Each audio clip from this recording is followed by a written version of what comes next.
You're listening to Marketing Tips with Meliss podcast.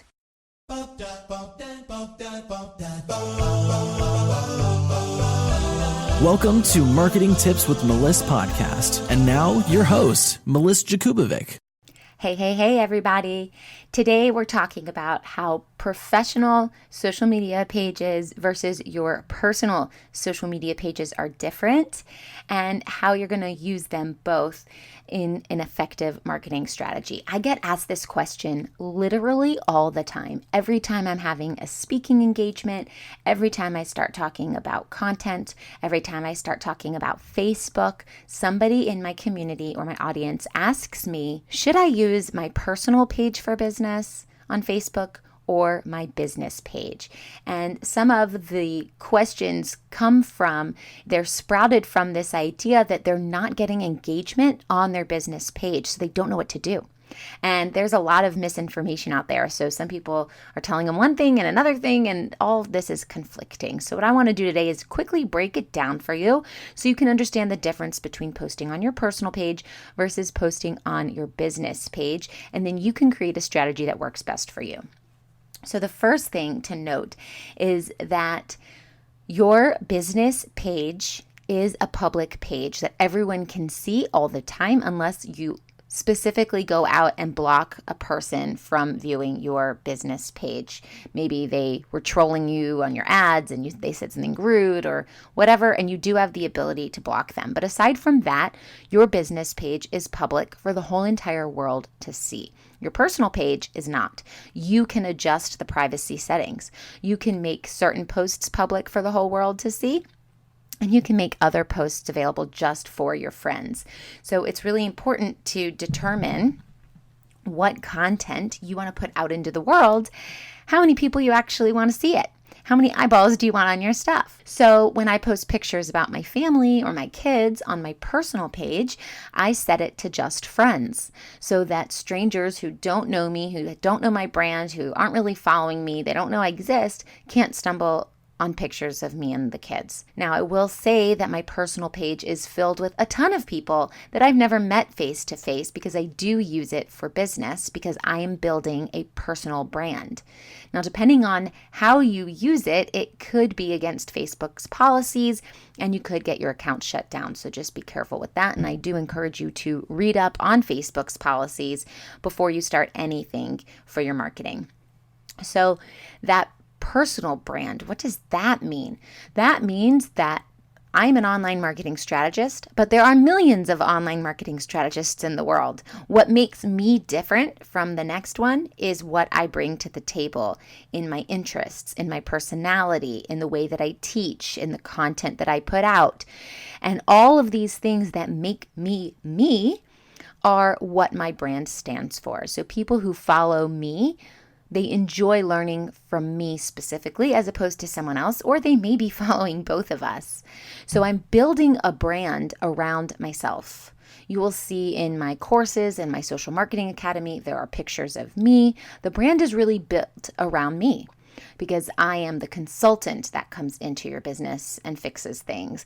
I am the strategist that's going to help you, as opposed to Coca-Cola Company or the Home Depot, where that's not a personal brand. We don't know the owner of the company off the top of our head if we've never seen this company before. Now, of course, I know who these owners are because I'm in Atlanta, Georgia, and these are companies from Atlanta, but they're not personal brands.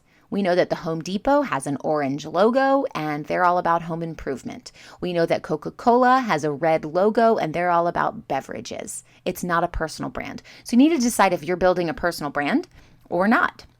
Now, on your personal page, you're going to get more organic engagement. That means more people are going to like, share, and react to your posts without having to put ad spend behind it for free. It's organic reach. Now, the higher the quality of your content, the more people are going to engage with it. But when you go to your business page, less people will engage with it organically thanks to the algorithm changes. So you'll need to put an ad spend budget behind the posts and the content that you want to put out there that you want tons of people to see. Now, some people will see your posts organically, but it's not going to be to the same level on your personal page. So you might say, perfect, I'm going to only use my personal page. I don't need a business page, but that isn't true. First of all, if you don't have a Facebook business page, then you can't run Facebook ads and retarget people and get the insights and the analysis and the data of what your ads are actually doing for people. So in order to get all that data that you really need in order to benefit strategically in your marketing initiative, you really need to be utilizing your business page. And you can take those paid ads to increase the engagement on your business page. Now, what should we post on each page? Well, if you're going to post about religion, or you're going to post about politics, or you're going to be posting anything controversial, please, please, please keep that to your personal page. Let your friends and family argue and debate that. Do not let your customers see that, because that is a straight deterrent. Now, I do say when you're building a personal brand, it is important to let your values be known so that the right people are following you and you're attracting the right audience, but it's not the place to get into deep, debatable discussions.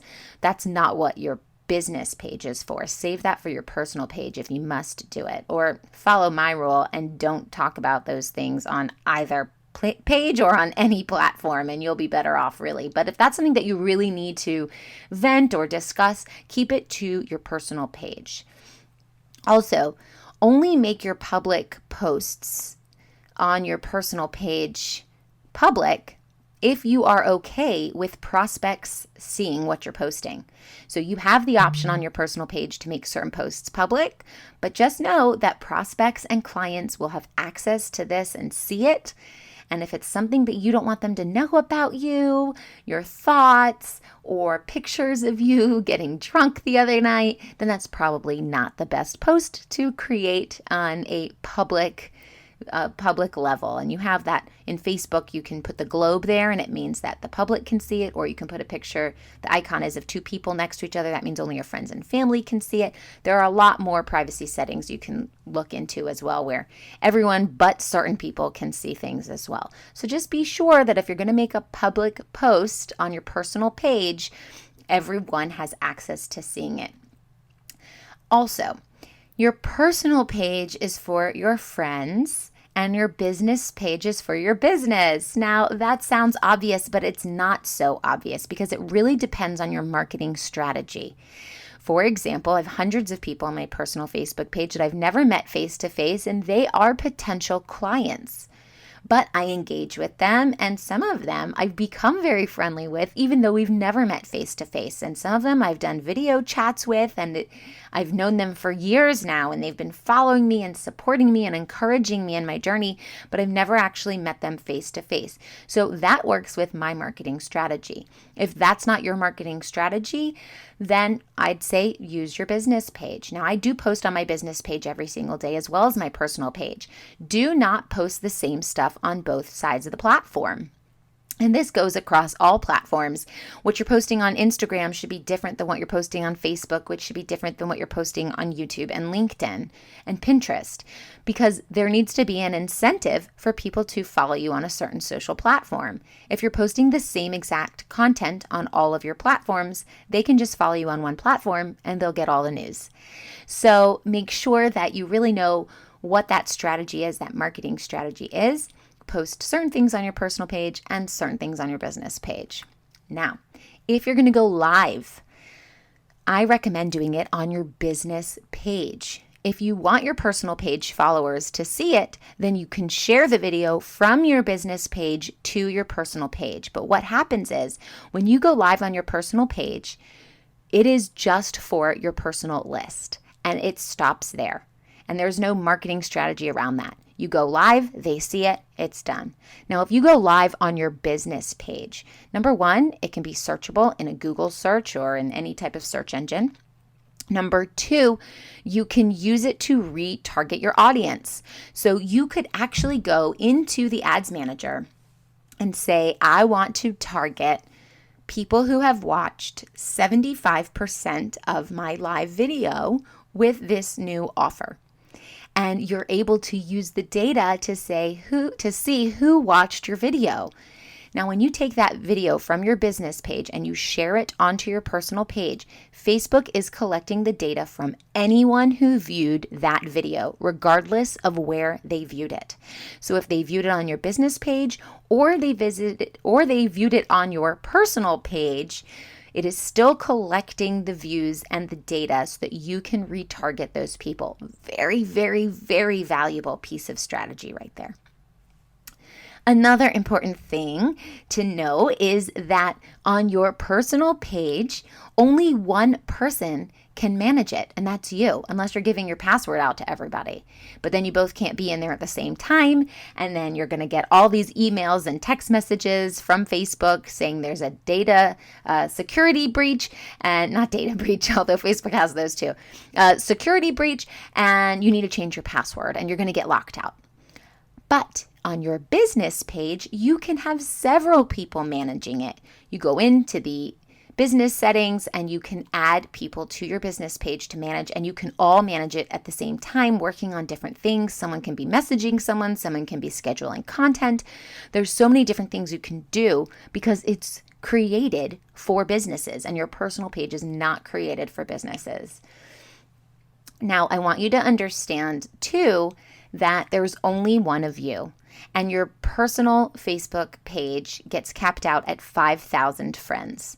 How are you going to create and build relationships effectively with 5,000 people? It will take you years to get through that entire list and following up and messaging them and getting to know them and their interests and their family. It's almost impossible and very daunting, honestly. But in your business page, there is no cap limit to how many people can follow your page.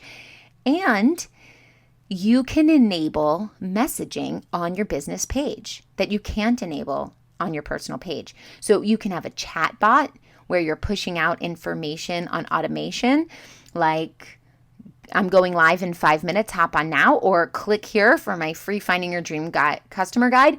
Or you could set up a welcome bot, a welcome message, so that when people message you on your business page, you are able to answer their frequently asked questions right off the bat. And sometimes that's all the information they need to get the answer and move on. So for example, if you're a restaurant and someone messages you on your business page, you may have a welcome message that says, hey, we're so happy that you're here. Check out our frequently asked questions. And one of them might be, what are your store hours? Where's a link to your menu? Is this a child-friendly, kid-friendly, family-friendly restaurant? Whatever those frequently asked questions are, someone may just want to know what time you close tonight. Or so they go and they find that out on the messenger. You can't do that in personal messenger. So that's also a really important thing. Now, if you want to combine these two strategies, what I recommend you do is on your personal Facebook page in the About section, link to your business page. You can do this in a few ways. Number one, you can do it in the About section by just simply putting a link to your website, a link to your Facebook page, maybe a link to your podcast if you have one, or to your Facebook group if you have one. But you could also change your cover photo and in the description, link them to wherever you want them to go.